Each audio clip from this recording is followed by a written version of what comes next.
Hi friends, మేము కొమ్మడి చెరువుకి వచ్చినాం. ఇది సిద్దిపేటలో ఉంటుంది. మాకు 30 కిలోమీటర్ దూరం ఉంటుంది. చాలా అందాలు ఉంటాయి ఇక్కడ. ముందు మామూలు చెరువులా ఉండేది. తెలంగాణ వచ్చిన తర్వాత తీగల బ్రిడ్జి చేసిండ్రు. చుట్టూ పార్క్ ఉంటుంది. మినీ ట్యాంక్ బండ్లా ఉంటుంది.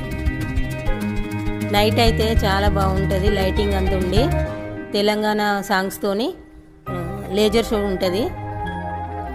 ఈ మధ్య చాలామంది ఇక్కడికే వస్తున్నారు. ఇంతకుముందు pre wedding shoot, short films అన్నీ ఇక్కడే జరుగుతున్నాయి. ఇంతకుముందు అయితే హైదరాబాద్కి వెళ్ళేవాళ్ళు.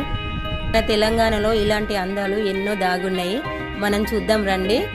తెలియని వాళ్ళకి చూపిద్దాం.